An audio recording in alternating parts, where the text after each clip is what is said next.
Welcome to Global Citizen Life podcast. Today on the show, we have Bob Wheeler. Bob, thank you very much for joining us today. Thanks for having me, Sally. Looking forward. Bob, you are a CPA and you've worked with numerous people, not only just for taxes, but how they deal with their relationship with money. And a lot of us also just don't have a good relationship with money. So, how do we change that emotional connection or that feeling that we have towards money? Yeah, well, I think the first question you have to ask yourself is, am I willing to get uncomfortable? And am I willing to look at some of my past to figure out where I am so I can figure out where I want to go? And that's a hard question.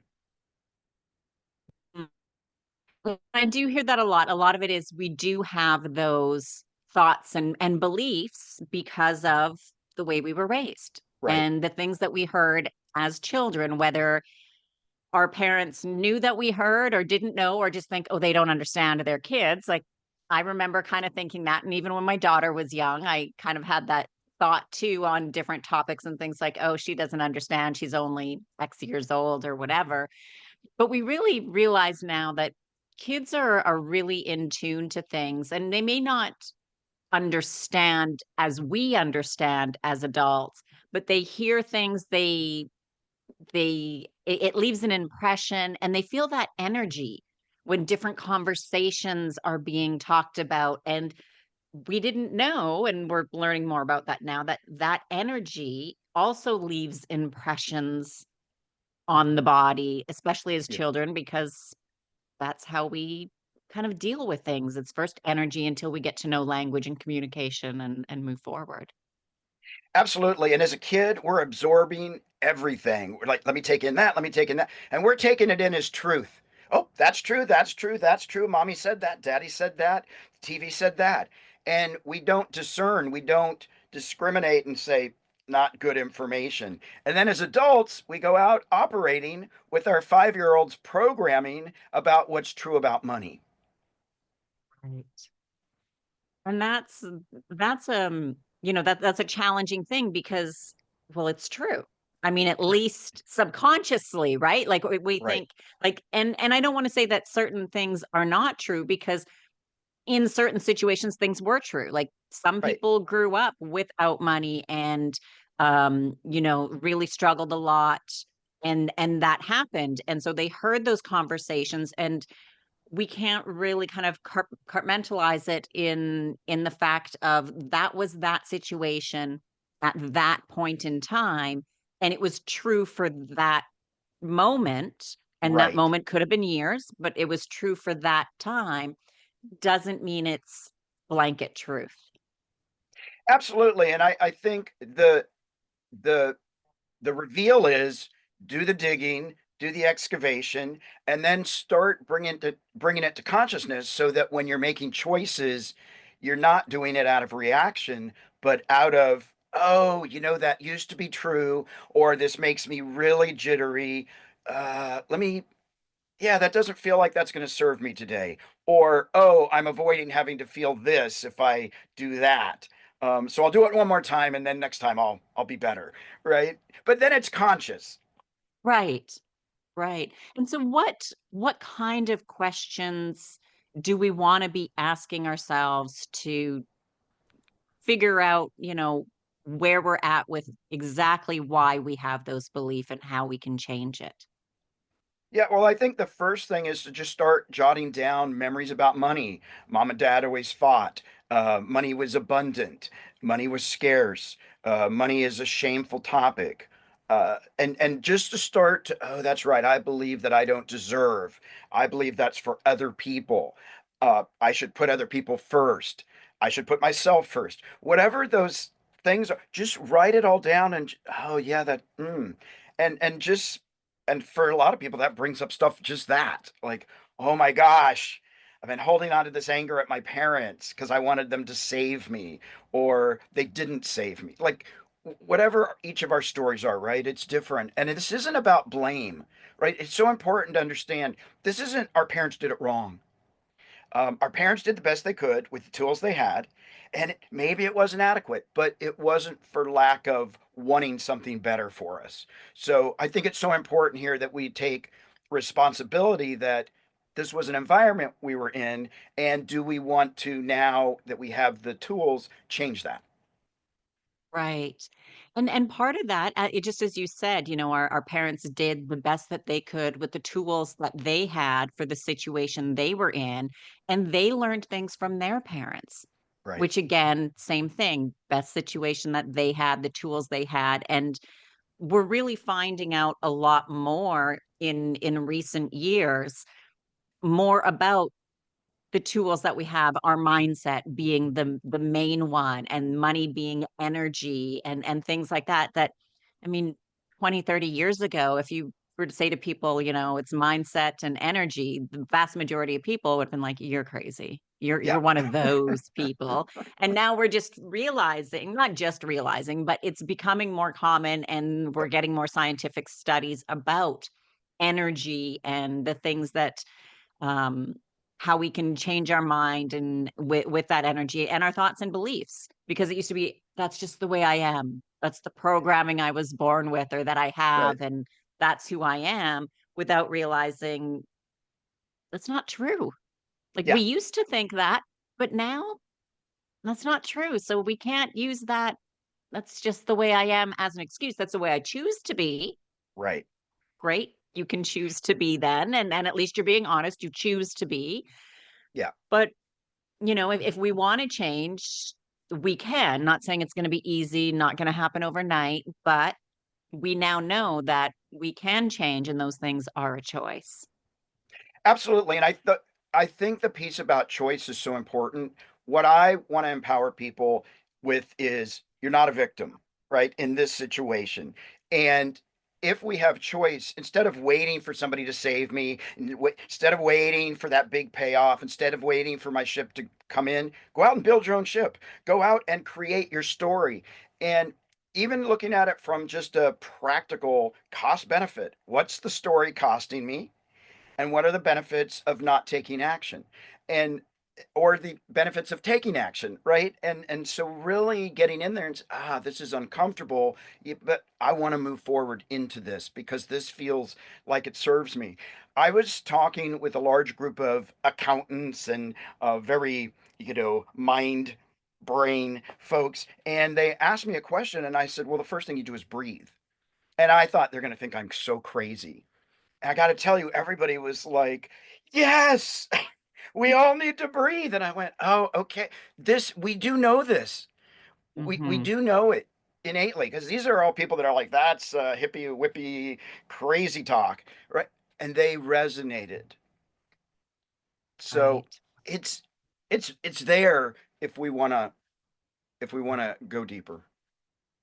Right, and I think too that we have to realize, like, money is a tool, right? I think we have too much wrapped up in, you have to have lots of money to be happy, to be Right, fulfilled, to be successful, to be whatever. And everybody, like, couple things on this is, one, I think we really need to define what success is. And that's very individual, because right, we can look at some of, super rich people, super famous people, and they've gone through divorce, they have bad relationships with family, children, they could have addictions to drug and alcohol, all kinds of things. And obviously, not every wealthy person is that, but we do see a number. So we see it enough to say money doesn't fulfill everybody, right, right? It is a tool, and a gray area, and I used to say it to myself, is money doesn't buy happiness. I don't think money buys happiness, but money is used as a tool to give us opportunity to potentially buy things that can bring happiness, in the sense of, if we have more money and we go on a great vacation with our family, we have that quality time where we can afford to go on vacation more often, or things like that. So it's, I don't wanna say, like, there's no benefit, it can't make us happy, but it, as a tool, it can, but it's not the money itself. If you had I said, here's $10 million and it's in your bank account, but you can't spend it.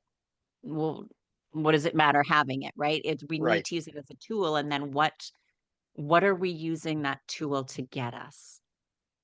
Yeah, absolutely. It's about impact. So if I believe that I need to be out and be of service and I should be helping other people, money is a tool that allows me to help more people, educate more people, feed more people, house more people. And so, and if somebody's maybe down a spiritual path that says, I shouldn't have money, well, Creator would say abundance is for you, right? Not that we all have to live in misery. And so again, I think it's about money and what is the impact that I can use it for. Can I use it for good? Can I use it not for good? Money is an amplifier. I mean, I think money is neutral, but it amplifies. If I'm super fixated, I got to take from other people so I can get ahead. That's just going to get amplified. Um, and if I'm comfortable with who I am, money doesn't define me, my net worth isn't my self-worth, right? Then uh, that's just going to be amplified as well. It's not going to take me out.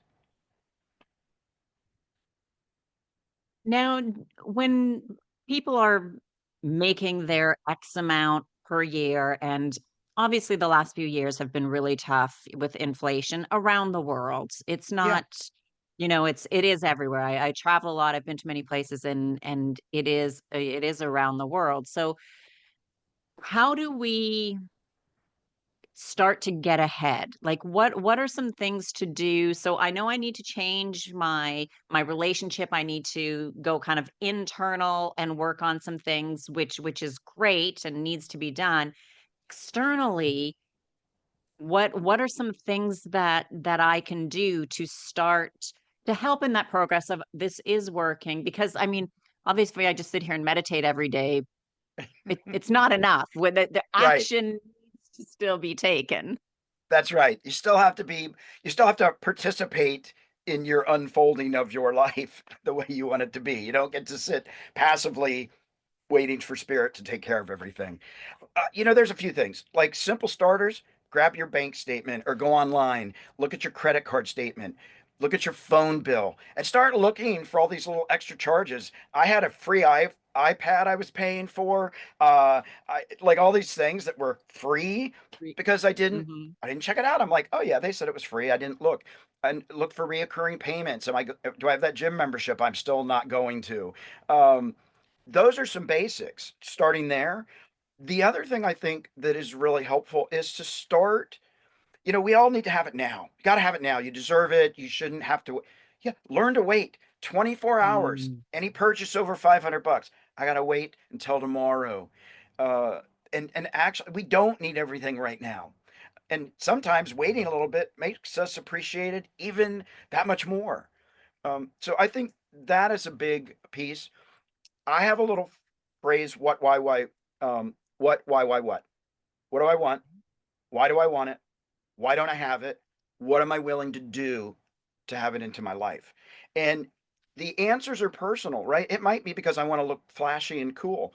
Okay, great. Then maybe I'm going to look for bargains that will give me flashy so that I can fulfill that need. And so this isn't a judgment here, it's a curiosity. What do I want? right. Why don't I have it? I mean, why do I want it? Why don't I have it? And what am I willing to do? It really is good because what everybody wants and needs to feel happy and fulfilled is completely different. And I Absolutely. love that we need to do that with no judgment because it is ourself. Like for me personally, um like I love travel. And so my money I spend a lot on travel, and so that part of that is obviously eating out and things like that. But I love that when I'm not a big shopper. Like clothes and things like that. Like when I look at a pair of jeans, I mean, honestly, I have two pairs of jeans, like, and I've had them for a long time. I don't even know what they cost in a store now. So I'm just going to throw out a number, even if like let's say $200. I'm sure there's jeans for $200. I would not pay $200 for a pair of jeans because Right. to me that's ridiculous. But that's because I spend most of my time in Europe. And for $200, like that's one or two, depending how well planned, maybe three round trip flights somewhere. And so I'm like, a couple of trips. Now, obviously, it's not all included, but that's the way I think. I'm like, those are flights or jeans. I'd rather have the experience than the clothes. And so that's me. And I have friends that have, different priorities. And I have one that loves movies. So many movies and a massive TV in our house. And I just think like this thing's a bit ridiculous because I don't even watch TV. So Right. for me, that kind of money for that, but she loves being at home, movies, and that's her thing. Great. And I always say, like, you do you as long as it's something that you enjoy. Now, it'd be ridiculous if you get the TV just to say you have a TV and then you don't watch it like me. Like, then that makes no sense at all. And Right. so I do think it is important that people's a thing that I've been starting to say recently is, does it bring me joy? Right. Yeah. That is a great question. Does it bring me joy? Does it make me happy? Is there something fulfilling in it? Right. And the thing we need to look at too is not just temporary fulfillment, Right. right? Because it's like, oh, I could get these new shoes and oh yeah, it brings me joy. I'm happy I've got the shoes, but are you still wearing them a year later? Have you wore them more than once? Like it needs to be also usable that brings joy long term. Absolutely. And actually, that just made me realize, what I like to do, um, not so often, but is take an inventory of what I haven't been using and let it go. Because if I can clear out my closet space, if I can clear out my storage space, I make space to bring in new energy, new stuff, new things that will fulfill me. And so I do think it's great to take not only a personal inventory, but what's all the clutter I have around in my dwelling, that could probably go and give me I always say I need a clear path. I don't Right. want, whether it's at home, it's work, it's people are like, I'm like, clear path, people, clear path. I don't want Mhm. distractions. Clutter. Yeah, It's and clutter. distractions, you're right. I don't think people really realize how much stuff weighs us down. Mm. Like when you have a house full of stuff, and some people have the house and the garage and the storage bin, and it's like, do you even know what you have? And if Yeah, you haven't used it in X amount of time, other than I understand some sentimental things that maybe were your parents or grandparents and they've passed, and I completely get that. But at the same point, if they're just in a box in storage, why does it even matter if you even have it? Like if you want to yeah, keep it for sentimental, have it somewhere where it's seen so you have those great memories and or you could use it because the storage just costs more money. The bigger house to fill more, just it costs more, and that does weigh on us with more and more stuff. And it's funny that you just brought up the cleaning out the closets because I'm in the process of going to be relocating, and I just decided I'm like that's it, and I just my closet every week over the last few weeks, I'm like, nope, get rid of it, get rid of it, get rid of it, get rid of it, more stuff. And then even just little things of how many shampoos and lotions and things like that do we need because they're not good forever. And no, how many, sure you have two if you like to switch it up, but do you really need five different types of bathroom stuff? Is, like people buy so much bathroom stuff, and it's yeah, like, do you even know what's in all those cupboards and drawers and whatever? And that really is a waste of money. And so yeah, doing that inventory to say, okay, if you pretend that you're going to be moving and you're like, I need to go through and either get rid of, sell some stuff if you can, or use it up, and I'm not buying more, you can realize how much money you'll be saving just by not buying more stuff. yeah. And it's funny you say that because I think of like in inventory, we're all LIFO. We last thing we bought is the thing we're going to use, and all the old stuff is just piled in the back, right? And FIFO, first in, first out. Um, just like you go buy milk, you're going to buy the one they just put out, not the one that's 2 days old. But in our pantry, right? We've got all this. We don't even know. We've got tomato soup, and we've got clam chowder, and I've got pasta, and oh, let's sometimes I'll just go, I'm not going to buy groceries for a month and just go through everything in all my pantries because I'm a food hoarder. And you know, Well, it's all there. with that is a North American thing because we have these large pantries. So me being in Europe, we don't have pantries. And I mean, the refrigerator is small. Like it's small, but generally we don't stock up on stuff, right? Right. So we do kind of go through it more, which I mean, pros and cons to that. You've got the money, you can stock up and stuff, you're going to have food for X amount of time, but the problem is, and I've seen it, and I probably did it myself when I was in Canada. I've seen it with my brother when he was moving. I've seen it with friends and things like that. All that stuff's in the pantry. How much of it is expired? Right. And how Yeah. how many things do you have that expired years ago? Right.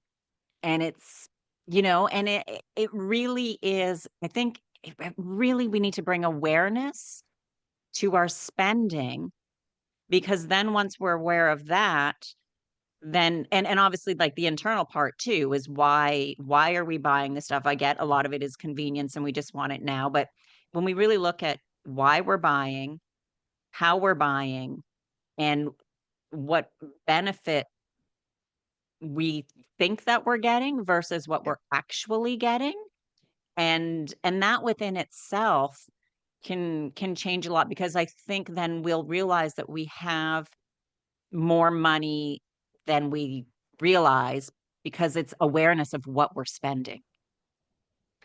Yeah, absolutely. And I think as you were talking, it made me think about, okay, I probably shouldn't have bought it, but I've got it. But now I don't want to get rid of it because I spent for it, right? So there's this sunk cost bias that I'm like, well, no, I have to now hold on to it to justify that I spent the money foolishly, maybe. And one thing that I do, it drives everybody around me crazy, is every once in a while I'm like, all right, I'm a tornado and these 10 things are going, and people are like, put it on eBay and put it on Facebook Market. And you know what? I put it out on the curb. It's gone in 10 minutes. And oh my God, I just lost 600 pounds of unnecessary stuff. But in the past, I mean, like, I got to try and get $10 and then I got to spend 6 hours to make my 10. Like, just let it go. Bye. Yeah, I think people really need to do the math of those things. Now, some people, yes, they buy and sell stuff and they can make good money off it if you know what Sure. you're doing and you know how it works. And I've seen people do it, and good for you. But then we have to look at it the other way, just as you said. By the time you put it on eBay, Kijiji, Craigslist. I mean, I'm throwing out things that I'm not even sure if Right. they're being used anymore, but They, whatever they are. platform, Facebook, whatever it is. So there's the time, and then every time somebody messages whatever, and a lot of, we'll call them tire kickers, checking it out, interested, maybe, yay, no, yay, no. Oh yeah, I'll come by. They don't show up. Oh yeah, and they don't. And all of Right. that time now has cost you even more, because your time is more valuable than the dollars, Yeah. because you could have used that time doing something you enjoy, Yeah. doing some work, working on something that would make you even more money, or just having coffee and going for a walk with a friend, that quality time that like you're never getting time back. Right. So is it worth the selling? And I think sometimes yes, and other times it's, you know what? No, maybe throw it up and see. Be like, Right. "Okay, you know what? I'll throw it up there. We'll see. If it's not gone in X amount of time, I'll move it outside and say free. Whoever comes to pick it up, it's yours." Yeah. No, absolutely. And you know what you just said is so important in a lot of things is timelining. Set a date. I need to save this much money by this date. I need to get rid of my stuff by such and such a date. I'm going to give myself 2 weeks. I'm going to revisit this in 6 months. Actually set actionable deadlines that you can then measure. Oh, I'm moving towards completion. Oh, I'm avoiding whatever it is. But if we don't set, if we don't set a timetable, um, you know, somebody I read once that goals are dreams with a timetable. And if we don't set the table, if we don't set the timetable, then it just stays a dream. Oh, one day I'm going to have a big house. No, I'm going to have it in 3 years. And it's going to have this and it's going to have that. We have to like really get specific and tie it down to actionable dates. It's true because I mean, like, let's just look at life. Time goes by so fast. Next week, all of a sudden, it's like, that was last month. Right. What? Like, I just did that the other day. I can't remember what I was looking at. I was trying to follow up on something or do something. And I just thought, "Oh, yeah, that was probably a couple of weeks ago." And I was checking back through my calendar and I thought, like, that was a month ago. What? Where where did the month go? Literally, like, Gone. I don't understand what happened. And so it's easy for that without that deadline timeline, next week becomes, and then all of a sudden next month, and we all know all of a sudden it's our birthday again, or all of a sudden it's Christmas again, or Halloween again, and it's like, didn't we just have that a few months ago? Is what it feels like because Yeah. time does go by so quickly, and in that time we're collecting more. Right. So, I think it's I would challenge people to try to go 1 month without spending money on anything other than necessary food, and generally that would be fruits and vegetables. Yeah. And, maybe some milk or juice if you drink that, or meat if you don't have a deep freeze, but lots of North Americans have, like, not just a freezer, but a deep freeze. And if you really look at everything that you have other than some fresh fruits and vegetables, the majority of people could probably go a month without buying anything. A gas for your car, okay, of course. I know people Right. are gonna be like, "What about this or this?" But, like, let's think about it realistically. Of course, it's not gonna be spending 0, but if you look at it, and another thing too is to then write down everything you spend. You mentioned earlier to pull up our bank statements because it's so easy now to just tap, Oh, tap, tap, tap tap, tap, away. tap, tap, tap, tap, tap, tap, tap, tap. And then we're tap Oh, dancing to pay it off.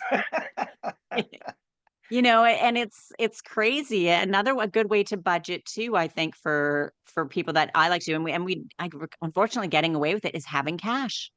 Yeah. If you have a budget of 100, 200, 300 for the week of what you're gonna spend, and that includes your groceries, your everything. Have that in cash because Yeah. when you see it going out and you see what you got left, it changes the picture and the thought as well. Absolutely. And look, it's old school, but I still think as an experiment using the envelope method where you've got 10 envelopes, one for food, one for travel, one for art, one for whatever, and you put your money in the buckets and you carry your 10 envelopes with you. And you don't have to do this forever, but just even for a month or a week. And then if you need to pay for food that you weren't counting on, it's got to come out of the art budget or it's got to come out of the rent budget. And you start to realize, oh, I have to make conscious choices that serve me. It doesn't mean that there's no money, but we also have to be smart about it. We don't all necessarily have an unlimited resource just filling up our wallet every time we open it up. Right. And I think too then it kind of now comes a bit full circle back to waiting for things, Yeah. doing inventory. Like what do we need? And again, even that comes back to that inner self of why do I need to have 5 different bottles of shampoo and conditioner that are all full in my bathroom? Like, that's more than enough for a year. Why do I need to have whatever it is or in the pantry? Why do I need to have so much food? And I had a friend of mine, um, he always had to have so much and spent so much, and they did waste a lot, unfortunately, because when he was little, they had no food. So it was a scarcity thing, right? Like, gotta have it, got pantry's gotta be full, fridge has to be full, has Yeah. to be because what if I lose my job? What if something happens? What if I can't work? Then there'll be no food. And I can understand that to a degree, but then we have to think of, okay, that's how it was. Look at Right. how you're doing now. Look at what things sure, you know what? If it makes you feel better, have a couple extra packages of pasta, cans of soup, whatever things that you eat. You have 2 in the pantry, 2 of everything. Let's just say 2 of it. But do you need 8, 9, 10? Yeah. Well, and Look, as a person who lived in scarcity, and my parents didn't always have money, so this week we ate really tightly. Um, I do sometimes go, oh, I've got to have a full pantry. Now I can laugh at myself. I'm like, oh, there's Frugal Bob freaking out. Let's have a moment. Let him do his freak out. Are we done? Thank you, Bob. And then, you know, so it doesn't make me bad or wrong. I'm not hurting anybody. I can laugh about it. And I also still feel that "Whoa," for just a minute. I'm like, oh, yeah, that feeling was so not comfortable in the past. And I'm okay. Yeah. Yeah, it comes back to that recognizing, understand, and be okay. Yep. Thanks for sharing. I don't need to forget. That's right. Like part of that not forgetting is a little bit good because we don't want Right. to go back there. So appreciate that, thanks for sharing. However, we're good now. We don't have to worry about that. And having a little bit of that internal dialogue, Hmm. I think is a good thing. I have things that sometimes pop into my head too. And I mean, growing up, didn't have a lot either. And when those things pop up, I just say to myself, "Thank you for the reminder. Thank you for sharing. It's not where I'm at now. I'm focusing on whatever I'm focusing on instead." And so it's not to look bad because it was factual. That's Right. how it was, or at least how it felt, or that's how it was through the eyes of my 5, 7, 9, 12-year-old person I was, and that's how it imprinted. So it's not to write it off or say it didn't happen or just like get over it. No, that's what it was. Great, but that's not how it is now. Absolutely. And I think the two key components of changing our mindset and looking at all this stuff, curiosity and gratitude. Curious, like, isn't that interesting? I love to overdraw my bank account. Isn't it curious? I love to compulsively spend. Isn't it interesting? I'm not able to save money. Or isn't it interesting? I have to pay for everybody else. Whatever it is, right? Just a Mhm. curiosity, not a judgment. Oh, that's so interesting. Wow, I really love to do that. What am I getting out of it? The other piece is, wow, I'm so grateful. I'm breathing today. I was able to take a hot shower today because let me tell you, I've been to a lot of countries where that is not that's a privilege, not an Mhm. option. And just coming from that place of gratitude instead of, well, this went wrong and that, wow, I had like I met some people today. I had an amazing conversation. I had an amazing connection with my family. Uh, we didn't fight, right? Like whatever it is, gratitude, gratitude and curiosity. There's always things to be grateful for. And Yeah. I say to people because things could always be much worse. And I don't mean that in a way of looking at other people. I mean, it could be worse because I am in a better situation than I was when I was a child and I had no control over that, but that's also who made me who I am and how I am. So I am even things in the past, not as a child, but anything in my past.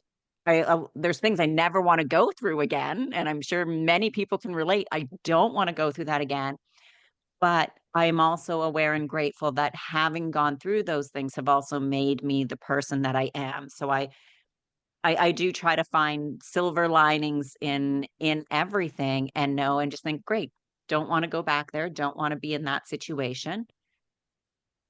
Grateful for what I have now. Ideal? No. Do I want more in different things? Absolutely.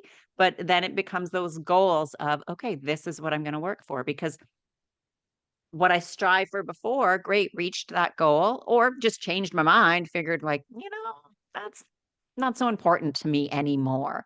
Right. I've changed and changed those goals, and that's what we go through in chapters of life, as I call them, and we all have many chapters of life, and where we were at before is not where we're at now, and it's gonna be different in the future as well.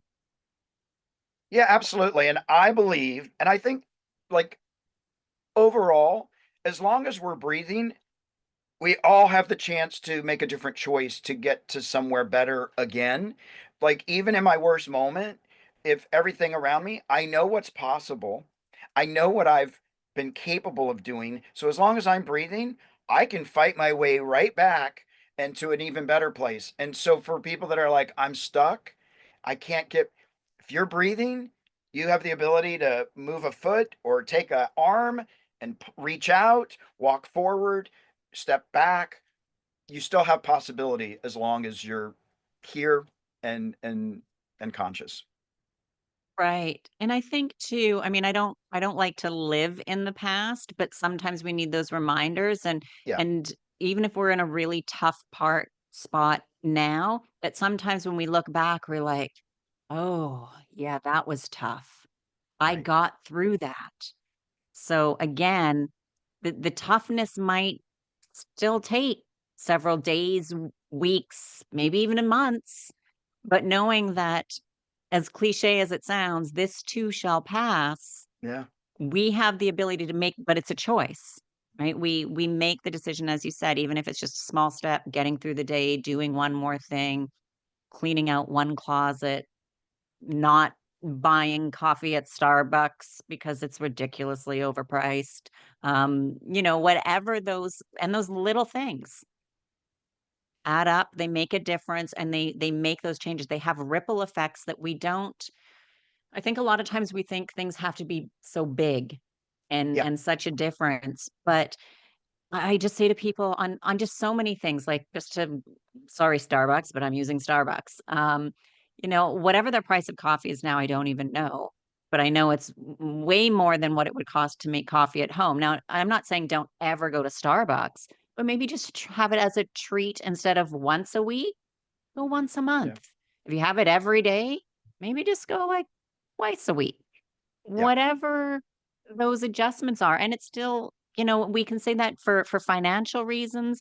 If people are addicted to Coca-Cola, which is so not good for us because it's got so much sugar, to cut back for your health, it will be better. And again, financially, if you're not spending that, it makes it better. So there's many little things that if you think of those two things over the span of a year, how much money somebody could save to then use that towards paying down your credit card debt, Hmm. putting it in a bank account for a vacation or whatever to buy a stock. You just put it in whatever money, and at the end of the year, you buy whatever stock. It may only be one or two, but in 20 years' time, what might that one be worth?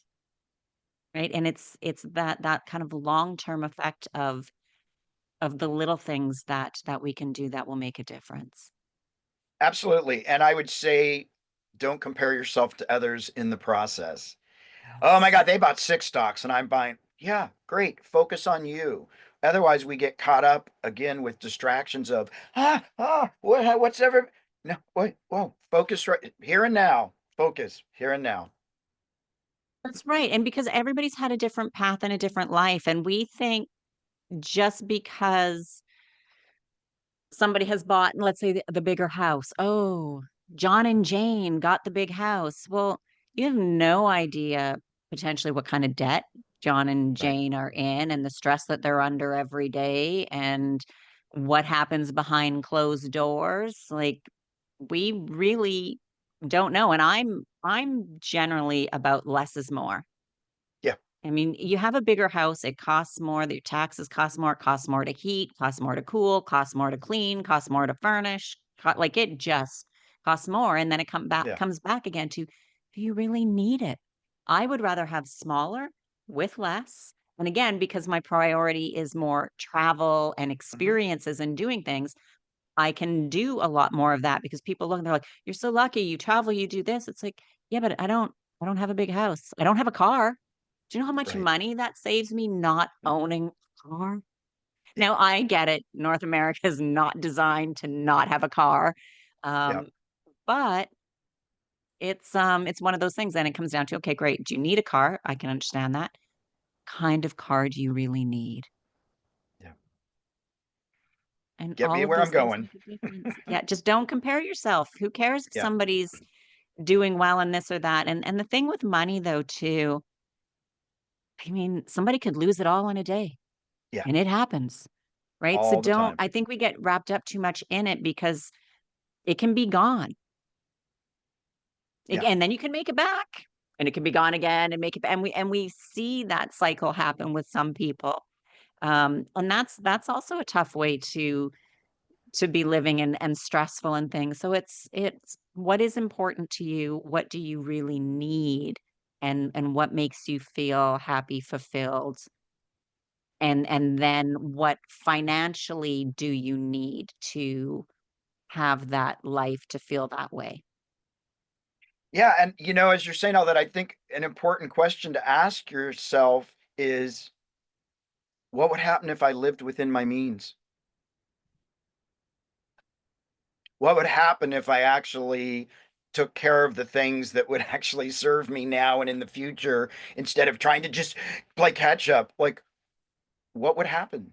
And for a lot of people, that's scary. And oh, well, maybe it's not as sexy, it's not as edgy. Um, wow, I like not having stress. I like unless it's something that really is, something Well, I need and to then you deal with. can, yeah, and I mean, then you can enjoy the things that you enjoy. I mean, if somebody's not gonna be your friend or not date you because car you drive or the house that you live in or whatever, it's like, that's a shallow person you don't want in your life anyway. Right. So it's a great way to get rid of people that shouldn't be around anyway. Absolutely. Absolutely. Cut them loose. You know, it's because, yeah, I mean, those to impress, how is that saying people spend so much money? It's not an amount, but people spend so much money to buy things that they can't afford and they don't need to impress people that they don't like and that don't even like them anyway. Like Right. it makes no sense. And I totally butchered however it Yeah, I really goes, but you get the gist of it. know. I get the gist. I get the gist. But it's true, right? And we just really need to impress ourselves and nobody else, like, because it's our life. That's right. We are the most important and we need to be happy. So I think it's important whether people want to move, they want to change jobs, they want a house, a car or whatever, like to just really go inside and think, what do I really first need? And then what brings me joy and happiness? Like me, not the people around me, not what I'm worried about other people would think. Like if we to take the money factor out of it. If Right. money didn't matter at all, how would I live? But then the question is like, why would I have that? Because people are like, oh, I'd have a big house. I'm like, why? Why do you, like what? Oh, I would travel more. So okay, you want freedom. Right, and then we look at the things like, I would host way more dinner parties because I love Right. hosting dinner parties, and I need a big dining room to do that, but, it's those things that we love because I enjoy being around people and friends, and food is great, so for me, it's one of those things that I love to do, and so it really is knowing that. Now Bob, I know that you hold some seminars. I don't know how often. They're radical abundance seminars Yeah. to help people kind of transform and change their relationships. So tell us a little bit or a lot about those seminars and how they work. Yeah, so I usually do a weekend. After COVID, it seems more like one day is about all people can tolerate. But it's an experiential workshop.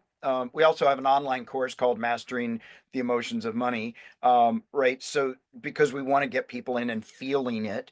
In the workshops, we experience stuff. We touch money. We look at our projections. We look at how we feel. About having money or not having money, and what am I wanting to let go of but I'm holding on to? Why am I holding on to? The thing is, we feel it viscerally, and people say, what, money's money. When you get a lottery ticket, it's fun to watch. In a seminar sometimes I'll get everybody a lottery ticket. Some people go, I know I lost, I'm not even going to rub the, and other people are like, oh my god, oh my god, I won $1, right? And we, oh, and or if you bounce a check or you get a credit card declined at a restaurant, you're just about sick to your stomach, right? We feel it. It's embedded in our Mm. bodies. And so what I'm trying to do in these workshops is to get people to embody what they're feeling and thinking because we're holding on to it anyway? And then how do we let that go so that we can be free of all the, you know, the things that hold us back? Right. No, that's great. And I mean, it's so true because even as you were talking, I was like, a lot of people are like, "Ooh, what if I won? Can you imagine all the things?" Like instantly, I just started going like, "What if I won? All the things that I would do and the people that I would have." And it's that excitement already just got Right. there. Ah, And it is incredible how we can change our energy by mhm. sheer choice. And Yeah, the same too, the people that are "Oh, of course I didn't win." It's like, well, I mean, yeah, statistically, of course, I mean, it makes sense, but again, it's just that negativity, right? And we could choose to be like, "Oh, what if?" Because if we could dream, it's possible. If we don't, well, ex and it's who is who is it that said whether you think you can or think you can't, either way, you're right? It's right. not even to me about thinking. It's if you feel it. If Yeah, you think it or feel it, you're right. Like, if it's never gonna happen, never gonna work for you, always this negative way, you're right, it yeah. always will be. Well, that's the thing. We love to be right. We love to be, see, I knew it wouldn't work out. See, I told you I'd never Oh, amount to anything. We love to be right more than we want to be happy sometimes. that's I mean, yeah, that's Yeah, true, and it's so sad. When we yeah, think about it, it's so sad because when we're when we're wrong, we also learn. yeah, Right? Like, especially if it's an embarrassing wrong, like learning a language. That's like one that a lot of people can relate with. It's learning a language and somebody says the wrong thing by accident and means something really not what you right. wanted it to mean. Yeah, And you never make that mistake again. right. Um, and it's just unfortunate that we would rather be right than happy. I'd rather be happy. I'll be wrong. I always joke around and say that I'm never wrong, but I mean, it's a joke, right? I'm just like, "Oh, no, I'm never wrong. I'm just not always right." Right. Exactly. Well, it's funny in couples when tax meetings, couples will come in, or when I do counseling or coaching, a couple will come in and they'll go, "We have a bet riding on this. Who's right?" And Oh I'll my say, gosh. "Do you want to be right or do you want to be in relationship? Are Yeah, you on the same team or are you trying to beat each other?" And they're like, "What?" Because if you're a couple, I'm hoping that you're advocating for each other instead of trying to take each other down. right. Yeah.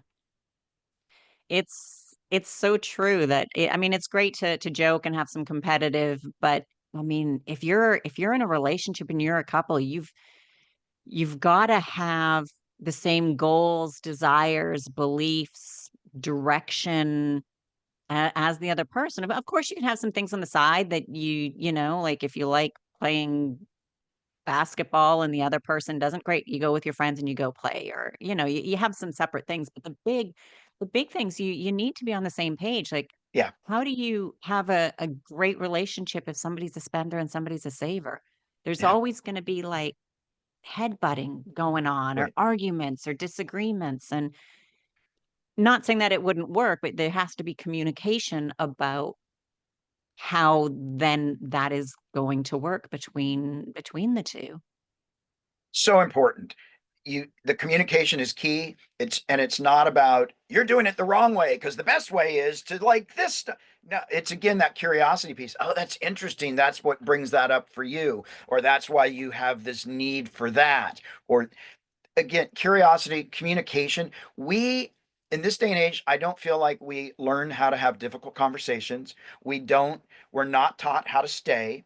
The minute there's conflict, run. And so in the workshops as well, one of the other things we really work on is learning to have difficult conversations, um, practicing it 10 different ways so that when it actually lands, because I was somebody that wasn't taught, you can say no. Like if you say yes, you have to stick with the answer forever. You can't say, let me think about. So I never wanted, oh my God, it was frightening for me. And to learn to be able to say, oh, wait, I don't like that choice. What about this?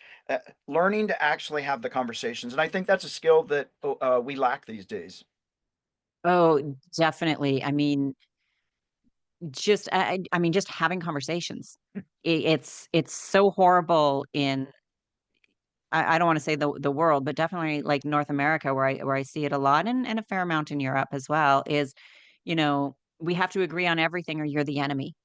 Right. We cannot disagree. We cannot have a conversation. And if we ask why, well, because it's true. It's like that's not a reason. And recently, I put a post on social media, and it wasn't original. I it's something that I had have said many times, and somebody else had said it too. So I don't know where it actually came from. I don't want to say that it was mine. But it is, if you can't explain why you believe what you believe, it's not your belief, Yeah. because it's not.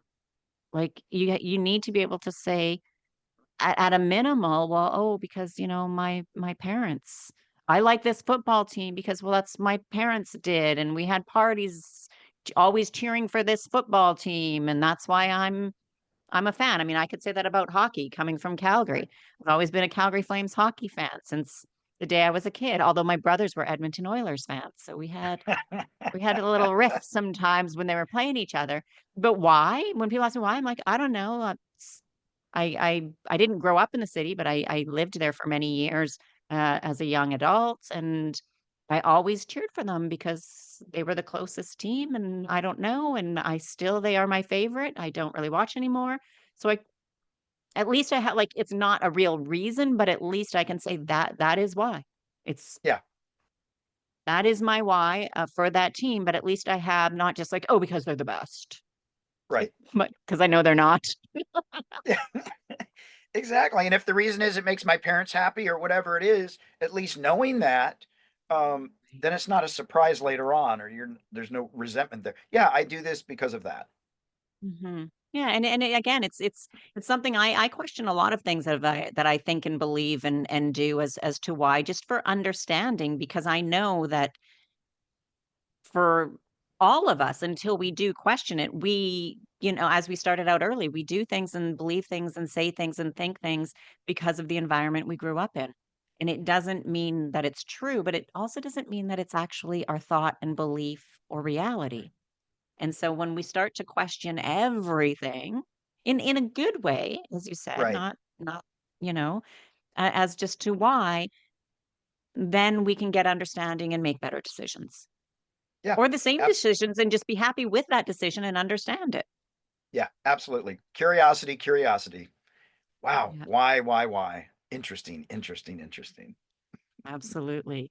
Bob, you also, before we wrap up here, you have a book called The Money Nerve, Yep. Navigating the Emotions of Money. So tell us a little bit also about your book, and then again, where people can connect with you if they want to get some more information or attend one of your retreats, get your book, connect with you online. Where can they find you? Yeah, absolutely. Themoneynerve.com. That's nerve, not nerd. I'm a money nerd, but themoneynerve.com. Uh, I wrote the book because I was having meetings with clients for tax appointments that were turning into therapy sessions because I had a background in therapy and having done a bit of therapy myself. And I realized that like it had nothing to do with the numbers. It had everything to do with how they felt about it, right? 2 + 2 is 4. Great. How do you feel about that? And so I started writing the book because people were telling me like my parents are so disappointed in me. I chose a path of creativity instead of going after money. I'm a failure. I just kept hearing all these stories, and I thought, you're not alone in this, and there's no shame in your past choices. You didn't know what you didn't know. And I wrote that book sort of to myself and to other people to say, like, you don't have to stay there. If you're willing to like look at some things, what are you afraid of? What emotions come up for you? What do you hear yourself saying? I'm broke. I can't afford that. My mantra was, somebody said, "Hey, you want to travel with me to Greece?" And I said, "Only rich people travel. I could never do that." So I had a mindset that was keeping me from traveling for years until somebody said, "You're an idiot." Like, you can travel, but that was something my mom picked up, right? So looking at all those things and what we're afraid of and where we're wanting to avoid and all that stuff to just is what was the impetus for the book. And then a lot of people just told me, wow, I felt like you wrote that book to me personally. Um, and some of the questions and the deep dives could apply to fitness, health, um, all kinds of other areas of our life if we're willing to look at it. And so that's why I wrote the book. I really wanted to let people know that you're not alone. Most people are, we're not all running around telling our financial stories. Oh my God, I filed bankruptcy. My credit card debt is this. Oh, I made another really bad choice last week. I hope I made, we don't share that. We keep it very close to the vest. And I want people, my goal has really been to normalize conversations around money so that we all start to actually get to be a little more authentic and we don't have to present as much. We can actually just ease into who we are. Right. Yeah, no, that's great. So the moneynerve.com for the book. Yep. For the And what book, about for the retreats, you mhm, can info at themoneynerve.com is a great way to reach out to me. Got a great okay. team of people. And whether it's taxes, whether it's money stories, money coaching, reach out. We love working with people, helping people, and we have a lot of free resources. But really, I believe at the end of the day, we all want to make a difference. We all want to know we matter. We want to know that we've had impact. And the way we do it is we start to get our lives in order so we can step up, even if it's with a shaky voice. Um, like show up. It's your right. If you want to step into your leadership. So I agree. I mean, we've depending upon what people believe, but with this life that we at least remember, some people believe in reincarnation and things like that, right. but then we don't remember. But as we know it, we've got one ride at this rodeo. Yeah. And I have no idea why that one came out as this ride on this road, but it's one time and let's make the best of it. And somebody said on a podcast I was listening to, it's like, and we're all going to die. And I'm very aware of that. But it's like, we're all going to die. And in 20 years, 40 years, 100 for sure, nobody's even going to know who we are or what we did. So Right. what does it matter? Make it the Yeah. best it is. Enjoy it the way you want to enjoy it, and Yeah. and make it great. Yeah. Time is short. Make it count. That's right. Well, Bob, I want to thank you very much for your time today and our conversation. And we'll make sure to have the links in the show notes for people for them to Great. connect with you very easily and check out your retreats and get your book. Awesome. Well, Sally, it's been wonderful. I love having these conversations, and I hope people out there feel a little bit more empowered to make a different choice today and move towards the life they want.